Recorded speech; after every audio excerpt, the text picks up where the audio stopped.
కనుక ఈరోజు నీకు అర్థం అవ్వాల్సిన అంశం ఏంటో తెలుసా? కాబట్టి అందుకనే ఎల్లవేళలా ఆయన్ని కృతజ్ఞతాస్తుతులు చెప్పాలి. నిత్యము నీకు కష్టం ఉంది, కష్టంలో దేవునికి స్తోత్రం చెప్పు. నీకు ఇబ్బంది ఉంది, ఆ ఇబ్బందుల్లోనే దేవునికి స్తోత్రం చెప్పు. కృతజ్ఞతలు చెల్లించు. నీకు ఇంతకన్నా పెద్ద పెద్ద కష్టాలు వచ్చి ఆ కష్టాల నుంచి నిన్ను విడిపించిన దేవుడు ఈ కష్టంలో నిన్ను అలా విడిచిపెట్టేస్తాడా? విడిపడు కదా. కాబట్టి ఆయన ఎందుకు నువ్వు ఎంత విశ్వాసం పెట్టాలి? ఆవగింజంత విశ్వాసం పెడితే చాలా అన్నాడు యేసుప్రభు. ఆ నమ్మికలో ఎటువంటి భేదాలు ఉండకూడదు. కంప్లీట్గా నమ్మాలి. దేవుడు అద్భుతం చేస్తాడు. కంప్లీట్గా ఎంతగా నమ్మాలంటే చూడండి, ఆయన వస్త్రం ముట్టుకుంటే చాలు నాకు స్వస్థత వస్తుంది. దేవునికి స్తోత్రం చెప్పండి. ఎలాంటి నమ్మకం? నమ్మకం అర్థమైందా?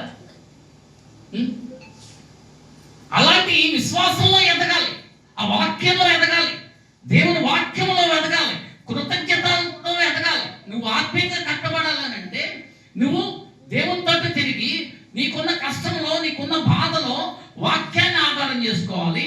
రెండోది, నీ యొక్క ప్రతి విషయములను ఆయనకి కృతజ్ఞత స్తుతి స్తోత్రం చెప్పుకోవాలి. అలా కాక ఏవేవో చేస్తానంటే పారంపర్య చర్యలేంటి? నీకు ఒక క్రైస్తవుడిగా నువ్వు ఎంతవరకు ఉండాలి?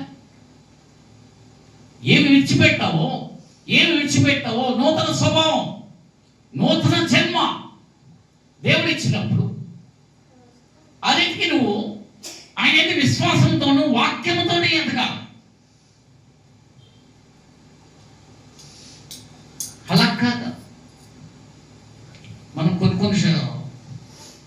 పరిస్థితులు చూస్తాం, కొన్ని విశ్వాసాలు చూస్తాం. ఎవరి తాలూకా వ్యతిరేకత, ఒత్తిడి పనిచేయకూడదు అంటే వాళ్ళ నమ్మకాలు ఏమో అవి ఉన్నాయి. మన నమ్మకం ఏమై ఉండాలి?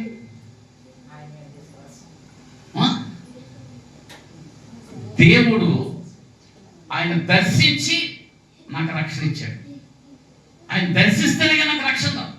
కాబట్టి నా తల వెంట్రుకల్లో ఒక వెంట్రుకన్నా రాలన్నా ఆయన చిత్తమై ఉండాలి.